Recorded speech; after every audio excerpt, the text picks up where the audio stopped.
Pac-12, not in a great spot right now. I think I talked to a lot of Oregon State fans that were convinced it was the Big 12. Some said if it's not the Big 12, it's going to be the ACC. Well, what we have seen over the last couple of weeks is it's Pac-12 is rebuilding with the Mountain West. And yesterday we talked about how Tulane, Memphis, and Texas San Antonio had said thanks but no thanks.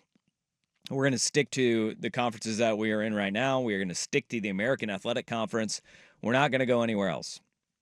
Immediately, Brett McMurphy from the Action Network said Gonzaga is coming over from the West Coast Conference to be a basketball-only member or non-football member, and they'll get a full revenue share. That was kicked down pretty quickly. Then everybody said, all right, well, now where does the Pac-12 go? UNLV. UNLV said, no, we're sticking here in the Mountain West for now. It ended up being Utah State. Utah State. We talked about that yesterday about, where else would they go as a potential, and that was the one that you landed on. Yep. Decent, and it's a state school too. Yeah, and I still think you're going to keeps it going. I still think UNLV ends up in this mix. They originally said we're cool, but the second Utah State left, it looked just like the Pac-12 when it fell apart the first time. Yep. When everybody went, oh no, we're committed to each other, and meanwhile they're all making phone calls to everyone else, going, okay, how do we save ourselves? UNLV is playing the role of Arizona State. Yes, right now, making somebody else be the bad guy. They're waiting for the house to burn down, and then they're sitting right next to the door. And when everybody else gets out, they're going to slip out and say, "Hey, we were the last ones out, guys. We were there till the bitter end." And everybody's going to look around and go, "No, you weren't. You had your stuff packed." Yeah, you. Why do you have a go bag? You didn't help anybody. Like, you just sat next to the door and waited for everybody else to run out. You watched Oregon State and Washington State die, and then you just slipped out and said deuces. Stepped over their corpses on the way out. Yeah, like, you're not a hero.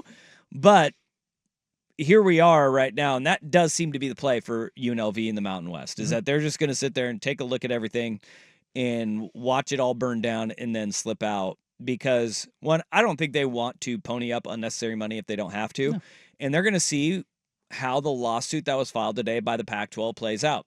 Because the Pac-12 is suing the Mountain West Conference over the agreement that they signed a year ago, which was the poaching fee. Right? We've talked at length about this. The poaching fee that the Pac-12 has to pay for any of the Mountain West schools that leave for the conference. As it stands right now, there are 5 universities that have withdrawn from the Mountain West, or with Utah State, plan to withdraw from the Mountain West and become members of the Pac-12. They are Boise State, Fresno State, Colorado State, San Diego State, and Utah State. There, as part of this contract that they signed with the scheduling agreement between the Pac-12 and the Mountain West, there was a poaching fee that is an escalator. The first university is $10 million. After that, it grows in increments of $500,000. So now that you are up to 5 institutions, Utah State leaving, their withdrawal fee is now $12 million to withdraw from the Mountain West, which means the Pac-12 will have to pay the Mountain West, or the schools will have to pay the Mountain West, $55 million. It's a lot of cash. Average of $11 million per school to leave.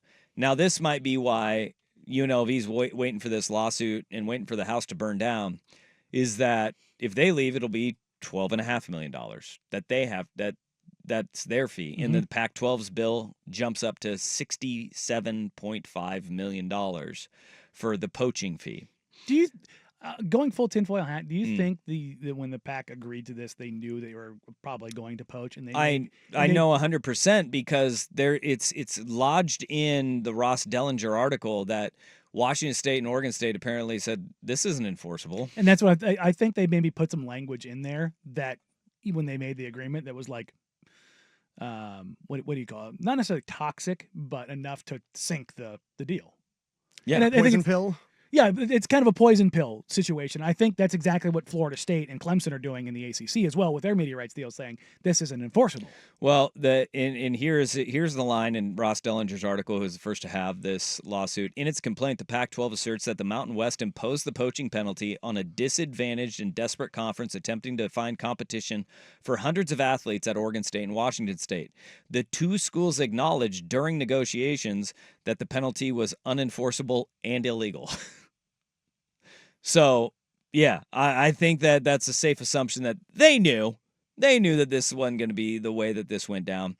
So here we are, and what they are saying is that basically this violates antitrust laws and competition and the ability for these universities to go out, make more money, and be on better footing. So hilarious that the antitrust part of this was used for both the players and now the universities. Yeah, I think what this is going to do is we are going to see this is going to end in a settlement where the Pac-12 is going to say, we're not paying this. The Mountain West is going to say, all right, well, how about you pay, halvesies? And the Pac-12 is going to go, no. And they're going to say, well, what about a quarter? And then the Pac-12 is finally going to relent and go, all right, yeah, we'll give you a quarter of this, and you guys just go away. I think the Mountain West, if they don't win this lawsuit, and the Mountain West may just dig their heels in. Because if they don't win this, Mountain West is dead. Yeah. Air Force goes to the AAC. UNLV ends up coming to the Pac-12. Hawaii is hosed. San Jose State is hosed. New Mexico and Wyoming are all hosed. Like as bad a shape as Oregon State and Washington State are in, those other schools, those remaining schools, where do they go? FCS or Conference USA. Maction. Love Mac. I mean, you're basically taking whatever you can get at that point. I also think there may be an element of this where this lawsuit, if you want to go my tinfoil hat on all this. Oh, tighten it up. My tinfoil hat is the Pac-12 is trying to weaken agreements between universities and their conference for grant of rights stuff. And you set a precedent, and then the ACC lawsuit, Florida State and Clemson go, ha, see? And it opens, one hand washes the other. And maybe that allows for more dissolving of the ACC, and they're going to try to peel off some schools in that way. Again, they're suing over the poaching fee, but does the way that it is framed in that you are restricting these universities from their ability to go out and make money, is that then used in maybe the ACC lawsuits and say, hey, we're trying to do the same thing here. It may not be grant of rights, but it's a poaching fee. It was contractually agreed upon. It's not legal. It's unlawful. We're going to use that in our lawsuit. I don't know.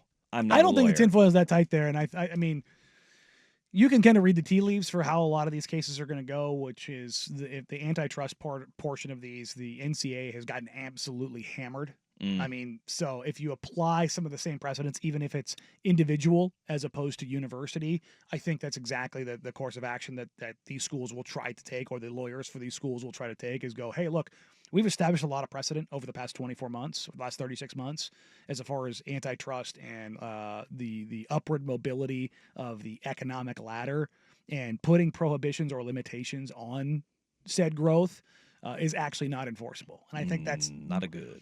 I have felt basically from the jump, even before this with the Pac-12, that the ACC was going to lose to Florida State and Clemson. And I think one hand will wash the other in this sense, whether Oregon State, Washington State went out over the poaching fee, or Florida State and Clemson went out ahead. I think one is going to help the other's case very specifically, and is kind of what you mentioned. I think what we are seeing too, though, is the cold reality that is you may not be joining the Mountain West. The Mountain West is joining you.